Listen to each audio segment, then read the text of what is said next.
Вітаємо вас, дорогі браті русини, в ефірі передача «Живий русинський язик». І нині наша тема – наші русинські поети. У гостях у нас поет русинський Василь Попик. Вітаю вас. Нині у нас є можливість з вами поговорити про стихи русинські, на русинському живому язикові, але про стихи на релігійну тематику. Щоб писати стихи по-русинськи, треба, аби, як казав один поет, сати русинську цицьку, мамку мати русинку, щоб владіти тонкостями унікальнішого, сложного, древнього язика. Ну, а аби ще писати на тематику релігійну, треба мати ще віру, добре воспитання і личний опит богообщення. Як у вас це появили оті перші стихи церковні, духовні, котрих виражалося благодарення Богу, хвала Богу. Іменно хвала Богу ми все казали. Слава, слово ми рідко потребляємо. Яка у вас? Коли вас родила ота хвала Богу, тож Бог вас в світ явив і розкрив у ваших руках, у ваших устах унікальний талант русинського поета, котрий віщає по-русинськи? Ну, з самого першого, як я почав писати стихи, мені нараз почала йти релігійна тематика. Я спершу боявся за неї брати, бо йшли колядки, в мене свої колядки складені. Думаю, чи я достойний того, щоб би люди то читали, аби люди колядували. І з самого малого мене, як бабка, так мама з няням навчили, що усе, що це робить, за все треба дякувати Богу. Треба се молити, аби був здоровий, аби у файті все було добре. А щось собі задумаєш, Бог тебе обов'язково поможе. Головне мати в душі віру. А як ото йде у стихах? Можете почитати? Давайте, пробуйте, бо ми розуміємо, що русинські стихи треба слухати і наслаждатися тим древнішим. І мені це видить найкрасний на світі язик. Ну, цей стих так і назвав «Хвала Богу». Дякую тобі, я Боже, за усе, що маю. Твоє ім'я із трепетом, усе споминаю. Дякую тобі за файту, що здорові діти, за те, що маю їсти, маю щось вдіти, за те, що я жию, старшину чистую, за те, що вижу світ, що вшитко я чую, за те, що маю душу, можу я страждати, бо не хочу із цинізму світ цей сприймати. Дякую за землю нашу, красоту довкола, за бесіду, яку чую, за всі наші слова. В смиренні приймаю все, що посилаєш. Видите, як важно, що чувствується, що ви церковний чоловік, віруючий чоловік, но вспомнім іще один істочник любві, який формував вас як лічність, як будущого русинського поета – мама. Я все говорю і всім спеціалістам кажу, що русинська мама – то учителька номер 1, котра дає дітям, доки вони йдуть у школу до 7 років, мінімум 50-60 тисяч слов, причому граматично сформована бесіда в дітей. Рідко, коли діти ся путають, в основному діти вже сформовані. Материнська молитва, материнська любов. Як вона лягла на ваші стихи? Прочитайте щось із тих віршів. Бо іменно материнська молитва, основний наш образ, внутрішній і зовнішній, формує мама. Кстати, починаючи прямо з очреві. І ще лише це зав'язало будущее, а вже чує мамино переживання, біяння серця, язик, культуру, емоції і прописується на генетиці. А як от у вашому віршові? Ну, з самого початку наші матері переживають за нас, де б ми не були. Навіть чоловік не духовний, я маю навіть знайомих, що не ходить до церкви. Бо його матися молить за нього, за прощення його гріху. Цей стих так і назвав «Материнська молитва». Молилася мати Богу, тихенько шептала, оборудна її дитина за біду не знала. Молитва силу Божу має, знає кожна мати, і готова за дитину живот свій дати. Кілько раз за свій живот могли ми пропасти, а й бо ангельські нам крила не давали впасти. І хоч наш земний живот кожний день є битва, сохраняє нас усе, мамчина молитва. Кожна мати у молитві і доньці, і сину здоров'я просить та сиренчу, кожну Божу днину. Та це добрі мої діти, Бог єдин лиш знає. Тако з нас кулько раз в молитві матір споминає. Любім своїх матерів, просім за них Бога.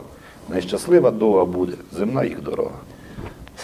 Най Бог дасть, щоб всі наші матеря, котрі нас породили, котрі ще живуть, котрі вже спочили, от Бога будуть стали всі награду, бо много заслужили. Материнство у русино було май на високому уровню. І ще, крім матерей, у нас у русинів дуже любили бабку. Це була учителька номер 2. То друга мамка. Друга мамка, і причому така, що ніде не була, а й бо все знала. Коли звідали в школі дітей, комай розумний на світі чоловік, діти казали, там Ленін, Сталін, Конфуцій. А я підняв руку, кажу, моя баба. Мені се виділо, що баба все на світі знає. Так, для діток. Най Бог дасть світле царство. Єдна і друга. Одна мала чоловіка, пасічника, мали ми пасіку десь коло 70 вуликів, та ще в 60-х роках. А друга мала американта, русин Юрко. Мій дідо був в Америці, прийшов через Сибір із чехословацьким полком. Корпусом. І навіть золото віз туди на Владивосток. І пак з тим золотом строїла і Чехословакія. Пак часть золота сталося у Лондоні до сих пор. І ще вопрос, треба буде піднімати вопрос, де сиділа наша часть русинського золота. Но важно, що бабки наші воістину були теж примерні наші вчительки. І ще одно. Знаєте, ми русини, де би ми не йшли, ми лишаємо за собою сліди, або знаки. Знаки – це якби отметина, де ми були, що ми робили. Не писати, вирізувати на дереві Іван і Марія тут були, а лишати добрі сліди. У ваших стихах, я пам'ятаю такий вірш «Дай мені, Боже, добрий знак», або «Дай мені, Боже, зробити, лишити після себе добрі знаки». У нас була одна передача, один наш русин вже побував на северних полюсах і на южних, побував на високих вершинах, і що ви думаєте, залишив там отметину знак, наш русинський прапор, залишає там нашого медведика. А ви, які ви лишали знаки за собою? Ну, знаки з тих називається дай Боже знак.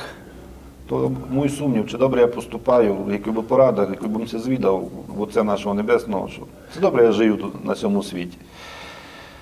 Дай Боженьку мені якийсь знак. Це добре я живу на цьому світі. Це свій живот хусную просто так усі сезони, і в зимі, і в літі.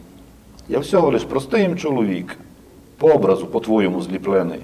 Хоч вже прожив і немаленький вік, та в душися чувствую зелений. Не маю тої мудрости в мозгах, аби достойно і праведно прожити.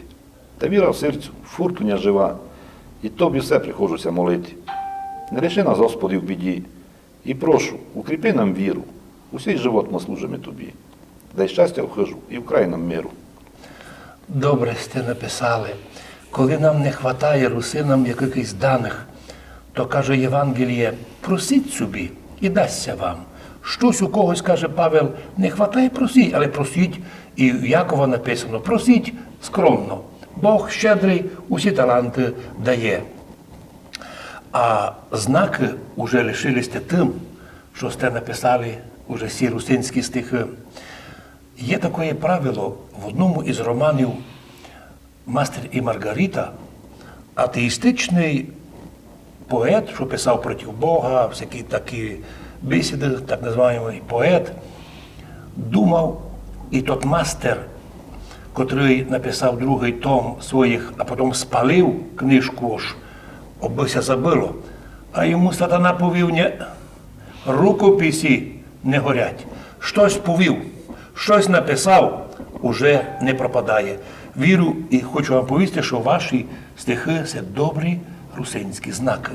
Ну і наконець маєте вірші про дітей, про своїх нащадків, про старших, про менших. Що у вас із вашої такої тематики є про дітей? що у вас є? Як називаєте дітей? Діти це наші голуби, наші потята, що ще, якої ще, наші крила, Крила наші, що ще таке є, що можна представити своїх дітей. Бо для многих людей, не церковних, деколи кажуть, надоїли ми ті діти, вже не заженуть. А ми кажемо, ні, наші діти, це наші діти. А ну як ви кажете в вашому віршові, споминав такий був вірш, мої діти, мої крила. Це за те, що кожен няньо хотів би летіти з радости і з достоинства, видя розумних і воспитаних дітей. Так, вірш я зато так назвав, що коли все добре в дітей, коли здорові, все з них виходить, таке як на крилах. Крила в тебе ростуть, легко ти на душі. Не дай Боже, дитинка десь заболіє. Тяжко ти ничти не милує. Раніше я чудово, що коли я десь йшов, чи на танці, чи де та мамка переживала, що ну, некий син якийсь був вдома, думаю, пішовся журити, що зо мною буде? Прийду, де я сидіну. Тепер я вже самий вижу, як ото є. Ну, написав такий вірш, мої діти, мої крила. Мої діти, мої крила, крила за плечима, никаюся на сій світ я другими очима.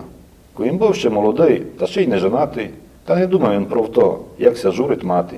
Як чекала на мене, не спала ночами, докуть я собі гуляв разом з цимбурами. Колесо ся обернуло у другого бока. Тепер уже на мене чекать, похожа морока. Ще не мав я таку днину, бо не думав про дитину, бо у Бога не просив, бо відбіт їх сохранив.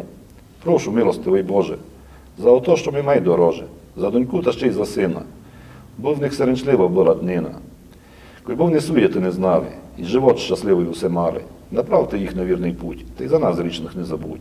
Мої діти, мої крила, крила за плечима, не каюся на сій світ я другими очима. Видите, як красно написано, що наші діти, наші крила, бо і родителям легше на цьому світі жити, коли видиш, що діти твої церковні, розумні, трудолюбиві, законопослушні і до життя способні, бо віримо, що колись усі ми, християни, на крилах піднімемося у височинь небесну, у Царство Божоє. Так і пише апостол Павел, що ми, котрі не умремо до моменту пришествия, всі будемо підняті на облака встрітини Господнє на воздусі. І, навірно, ваш вірш теж, ви, як би се хотіло, щоб нянько з крилами піднявся, ну та й діти би се туди пішли. Ну і наконець, щоб ми поговорили на русинську тему, мені це любить дуже, у кожному народі співають часто батьківський поріг, материнська хижа або городина, город, де я бігав босий. Та тематика в кожному народі є така любима. Я думаю, що вірш про домівство ви б нам прочитали, щоб ми почувствували, як ви споминаєте дитинство своє, коли босими ногами прийшлося бігати по дворові, по городові, особливо коли ще лише травичка підніметься, уже видимо, що в нашій землі, у русинській землі, чувствується якась теплота бере, бо коли підемо в село домів на свої участки, десь ми се родили, та видимося, що якась там сила нас окриляє нас. А як ви то повіли стихами? Ну, прочитайте нам тот вірш. Як він називається? Ну, мені є, що нова хижа, ну... Нова хижа, но за нову хижу, а за стару хижу. Ну, він якраз і розкриває всю суть. Бо ми всі хочемо, аби це виділо, що ми дуже файно живемо, без ресурсу такої людської. Бетонну хижу зробити, Да, вийти з дерев'яної. Чим має велику, бо була і плут має великий, ну, був шийкою сусіда. Сусіда має велику, розібрати кришу маленьку підстроїти. І всей живот робимо на матеріальне, забуваючи часто про духовне. Ну, вірш написав нова хижа, він більше такий, і критика нашого Сохташа, що остепенитися, бо то йде все круговоротом, живот наш проходить, а матеріальні цінності не вічні. Фактично, не все нова хижа приносить щастя в файті. А ну? Нова хижа у селі, плота цинкові нові, в котці файно все в дворі, лиш хлів та й няріка старі. Гроші довго туй копили, докуть швидко доладили, та до хижі не йдуть, в няріці усі живуть. Хижа стоїть на параду, в Няриці жиють іззаду. Хижа буде про дітей, треба далі в світи йти. Молоді годи проходять, в Няриці усіся сходять. Діти вже повростали, стажкамися в світо подали. Вони не хочуть, бо казали, що старі їм хижу дали. Та й хижі такі не в моді, строять нову на городі. В старої Няриці газдують, там варять, там і ночують. Внука в школу то й пішли, вже в 5 годин пройшли. 2 хижі вже у дворові, нова буда є й псові. Нова хижа вже стара, розобрати її пора. Слезу дідо утирає, бо ціну лиш он її знає. Строїв довго та й не жив, здоров'я, скажу, то лишив.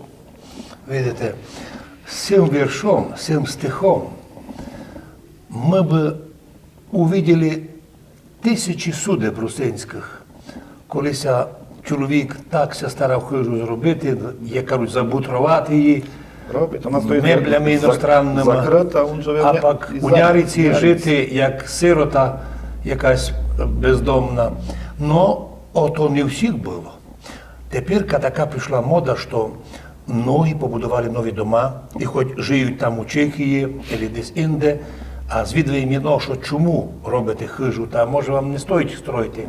А вони кажуть так, як старі чехи казали, так і наші діди русини казали, що бись не був, де бись не ходив, на рудну землі збудуй хижу. Бо ко знає, які прийдуть тяжкі часи, коли треба ти буде чужу землю лишати, а де сидінеш?